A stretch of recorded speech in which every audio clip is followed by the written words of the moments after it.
Dana White tried to stop Israel Adesanya from fighting Strickland, and now we know why. In a shocking behind-the-scenes confession, Adesanya admits he ignored Dana's warning, and it may have cost him everything.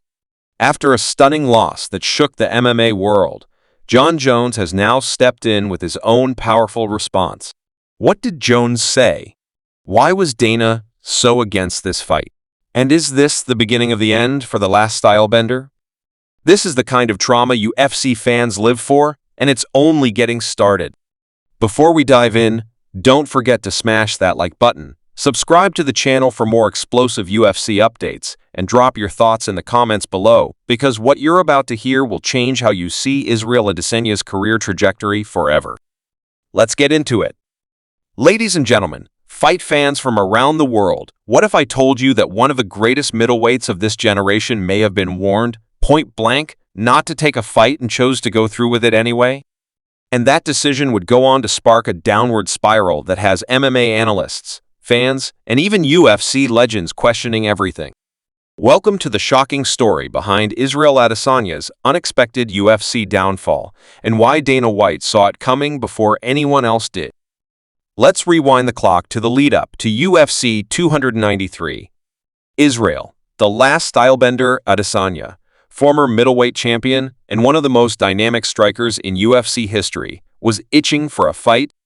More than that, he was yearning for a return to Sydney, a place that held emotional and cultural significance for him. After all, Australia had embraced Adesanya in ways few regions had. He wanted to give back, to electrify the Aussie crowd with another epic performance. But standing across from him would be a man many thought didn't belong in the octagon with him, Strickland. And here's the twist: UFC President Dana White, the very man who's made it his job to book the biggest, most electrifying fights possible, reportedly told Adesanya, "Don't take this fight." Let that sink in. Dana White warned Adesanya, essentially saying, "This might not go the way you think it will." But Israel, being the warrior he is, pushed forward anyway. Now, let's pause right there. Think about this. For a fighter like Adesanya, whose rise was meteoric, who defeated legends like Anderson Silva, Paulo Costa, and Robert Whittaker, hearing a cautionary note from the UFC boss is no small thing. But it also shows us something deeper. Israel Adesanya is not the kind of man to back down from a challenge. He thrives in chaos.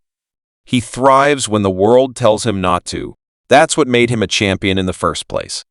So with the bright lights of Sydney illuminating the cage, and thousands of fans roaring in anticipation, Adesanya made the walk to the octagon. His opponent, Strickland, was seen by many as a brawler tough, yes, but nowhere near the level of Adesanya in terms of technical skill, striking fines, or championship pedigree. But the fight didn't play out the way anyone expected.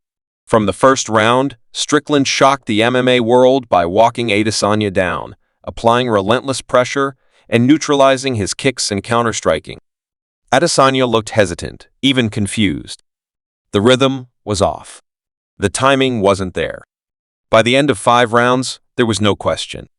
Strickland had not just won, he had dominated. Judges scored it unanimously for Strickland. And just like that, Israel Adesanya's title reign was over.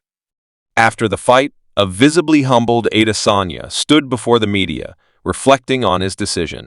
And for the first time, we heard the admission, maybe Dana was right. That one sentence sent shockwaves through the MMA world. This wasn't just a fighter admitting defeat. It was a champion, a superstar, acknowledging that maybe, just maybe, he had let pride and emotion override strategy and caution. And that moment of reflection would only be the beginning of a rough journey ahead. Now, for any fighter, one loss can be written off. Even the greats have stumbled. But for Adesanya, this was the start of something darker. What followed next was even more shocking. After losing his belt to Strickland, Adesanya was hungry to reclaim his place among the elite. But instead of a comeback victory, he suffered a devastating submission loss to rising contender Dricus du Plessis. Du Plessis, known for his raw power and suffocating grappling, caught Adesanya in a deep submission that ended the fight and left fans stunned. This wasn't just a bad night at the office, this was a former champion getting outclassed in an area he had worked hard to shore up. And it didn't end there. Next came the most violent moment in Adesanya's recent career, a brutal knockout at the hands of Nasruddin Imavov. Imavov, a calculated striker with pinpoint precision, caught Adesanya with a clean shot that dropped him flat. The arena fell silent.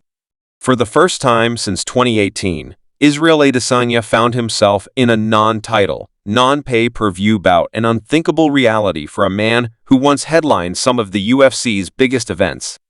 This wasn't just a slump. It was a full-blown fall from grace. But here's where the story takes a dramatic turn.